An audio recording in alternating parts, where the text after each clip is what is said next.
तो जो है कोई चला जाता है अपना क्रिप्टो करेंसी वाले इंटरनेशनल मार्केट में, जिससे उसकी उसकी नॉलेज होती है, उसका भी फंडा अलग है अपना।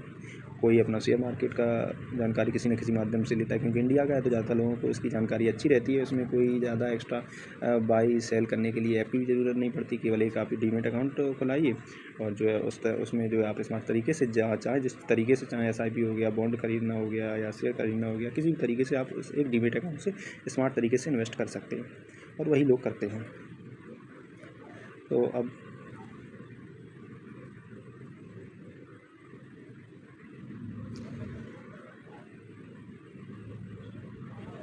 अब जैसे कि अब देख लेते हैं कि शेयर मार्केट क्या है।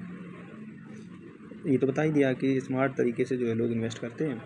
तो एक तरीके से स्मार्ट बिजनेस हो गया कि खुले हुए बढ़िया अच्छे बिजनेस, लोग चुनिंदा बिजनेस जो अच्छे बिजनेस उन्हें लगते हैं वो चुन के और जो है अपने उसमें इन्वेस्ट करते हैं।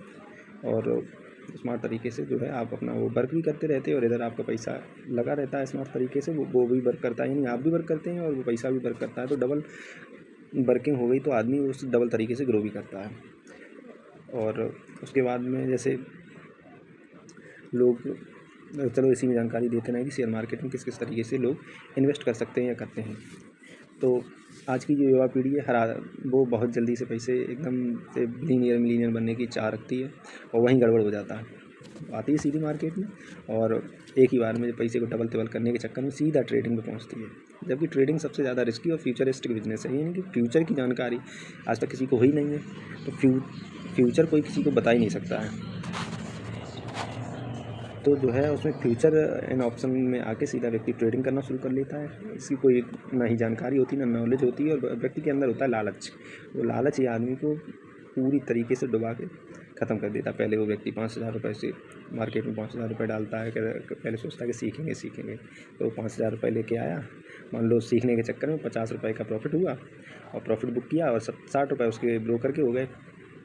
क्योंकि जो ब्रोकर है आपको ट्रेडिंग करवा रहा है, शेयर खरीद रहा है, किसी न किसी के शेयर खरीद के आपको दे रहा है 5 गुना 10 गुना, वही 1,000 रुपये में शेयर 10 मिलते हैं, और ट्रेडिंग करते हैं तो वही 1,000 रुपये में आपको 50 शेयर मिल जाते हैं। तो वो लेवरेज कहीं ना कहीं से दे रहा है आपको, तो उसका वो चार्ज भी तो लेगा। तो 50 रुपये प्रॉफिट नहीं हुआ, 60 रुपये 70 रुपये उसका ब्रोकरेज हो गया। तो वो 60-70 रुपये ब्रोकरेज पहले पे लग गया। उसके बाद फिर दोबारा से ट्रेड लिया, उसमें 50 रुपये माइनस चले गए, 70 रुपये ब्रोकरेज हो गया, 120 रुपये ये हो गया। तो इस तरीके से 50 रुपये 5,000 रुपये डाल के वो लगभग 4,000 रुपये ब्रोकरेज में दे देता है। 1,000 रुपये से उससे सीखने के लिए मिलता है, वो भी लास्ट में चले जाते हैं। फिर से दोबारा से डालता है, वही प्रक्रिया करता रहता है, लगभग लाखों रुपये, 50,000 1 लाख रुपये हार के।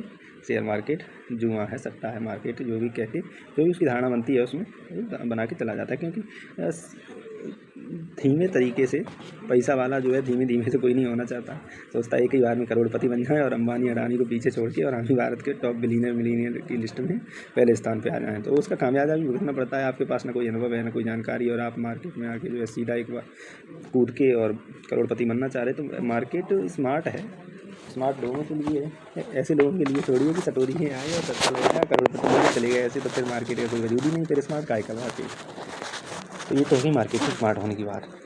और इन्वेस्ट करने वाले लोग जो है इन्वेस्ट कैसे करते हैं, तो पहली सीढ़ी होता है इसमें, सबसे सिंपल जो है होता है बहुत स्लो प्रोसेस है, जिसे लोग बहुत कम यूज़ करते हैं।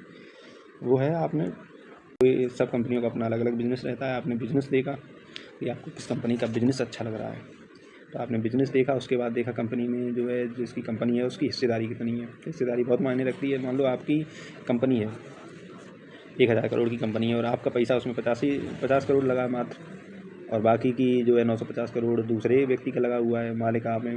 तो 50 करोड़ वाला व्यक्ति कभी उस कंपनी को आगे ले जाने के लिए मेहनत करेगा? कभी नहीं करेगा।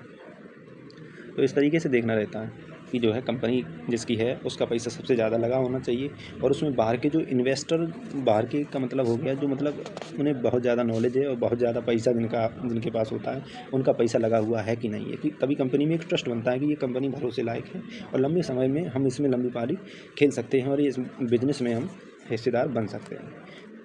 तो दूसरा नंबर ये हो गया। तीसरा नंबर जो है, आप कोई भी कैपिटल लगाते हैं, कंपनी की पूरी अच्छी तरीके से जांच पड़ताल कर लीजिए। जो है कि कंपनी सही है कि नहीं है, कि ऐसे ही आप ब्लाइंडली गए और शेयर का प्राइस देखा कि 50 रुपये है और सस्ता शेयर देख के आप उसमें एंटर हो गए। कंपनी के बारे में कोई जानकारी नहीं, तो कंपनी तो उसके बारे में जानकारी है नहीं, 10 रुपये भी शेयर गिरा, 50 रुपये का शेयर है तो आपका तो राम नाम सत्य होने लगेगा। अरे 50 रुपये खरीदा था, अब 40 ही का रह गया इतना, हम तो प्रॉफिट के लिए आए थे, लॉस कैसे इसमें बुक कर लें। फिर आप निकलोगे नहीं, वो 30 पे भी आ जाएगा, 20 पे भी आ जाएगा। उसके बाद का वो आप आए हो 6 महीने के लिए, उसमें अगर या तो फिर नुकसान में बेच के निकल जाओ, या फिर जो है अगर लंबे समय के लिए प्रॉफिट नहीं तो लंबे समय तक उसमें अपना कैपिटल इन्वेस्ट किए रहो और पड़े रहो उसी में। तो इसलिए जो है थोड़ा स्मार्ट बनना पड़ता है। तो आप अपना पूरे दिन शॉर्ट रगड़ते रहते, ऊपर उंगलियाँ घिसते रहते मोबाइल पे, शॉर्ट ऊपर नीचे करते रहते अगर, तो आपको स्मार्ट तरीके से मान लो कुछ पैसा कमाना है तो कम से कम यूट्यूब हो गया, यूट्यूब नहीं हुआ तो बुकें मार्केट में है थोड़ी, आप अपने ऊपर थोड़ा समय खर्च करिए। ये थोड़ी कहते कि आप किसी न किसी का वीडियो देखिए उसी के भरोसे रहिए। पैसा ऐसे ही नहीं कम जाता है, पैसा कमाने के लिए थोड़ा समय भी बर्बाद होता है, तब जाके जो है पैसा आता है। और बिना समय खर्च किए, बिना जानकारी के आप घुसेंगे, कोई दूसरा बताएगा तो हो सकता है कि वो अच्छा बता दे, लेकिन कब तक बताता रहेगा। जानकारी तो आपको भी होनी चाहिए, तभी तो आप पैसा जो है मार्केट से स्मार्ट तरीके से पैसे पे काम पे लगा पाएंगे कि नहीं लगा पाएंगे। जानकारी नहीं होगी तो पैसे को ऐसे ही कहीं ना कहीं लगा दिया। तो जैसे मज़दूर नहीं आते घर बनाने के लिए, तो 4 मज़दूर जो है आपने जैसे हायर की, आप थोड़े इधर उधर चले गए तो मज़दूर बैठे रहते हैं। मान लो सबकी बात नहीं कर रहा हूँ, फॉर एक एग्जांपल दे रहा हूँ, तो मज़दूर बैठा रहा, उसका पूरा टाइम हो गया दिन का और पैसे लेके चला गया, तो आपको तो नुकसान ही हुआ ना। तो ऐसे इसी तरीके से मार्केट है, या आपने जो है किसी भी शेयर में पैसा लगाया, आपने उस पर ध्यान दिया नहीं, तो उस पर ऊपर जा रहा है या नीचे जा रहा है, कंपनी किस तरीके की है, और आपने उस शेयर का प्राइस देख के ब्लाइंडली उसमें एंटर कर लिया और कंपनी का बिजनेस देखा नहीं। बिजनेस देखा है तो 10-20 रुपये ऊपर नीचे जाएगा, तो आपको पूरी जानकारी होगी, तो आप उसमें रुके रहेंगे। जब प्रॉफिट अच्छा मिलेगा, प्रॉफिट लेके आप निकल जाएंगे। और शेयर मार्केट में 15% 20% तक प्रॉफिट जो है कोई बड़ी बात नहीं है। 10% 15% तो आराम से व्यक्ति कोई भी आराम से ईजिली प्रॉफिट निकाल लेता है। 50% तक प्रॉफिट निकाल लेता है कुछ ही महीनों में, एक ही महीने में मिल जाएगा तो प्रॉफिट। तो वही है कि आप स्मार्ट कितने हैं, और आप पैसे को किस जगह पे लगा रहे हैं, कितने स्मार्ट तरीके से पैसे को लगा रहे हैं, तभी तो पैसा स्मार्ट तरीके से वर्क करेगा। आप पैसे को स्मार्ट तरीके से लगाएंगे नहीं तो गधे की तरह पड़ा रहेगा वहीं पे, क्या वर्क करेगा। तो आप भी स्मार्ट बनिए और पैसे को भी स्मार्ट बनाइए, तभी जो है आगे कुछ पैसा वर्क करेगा, नहीं तो नहीं करेगा।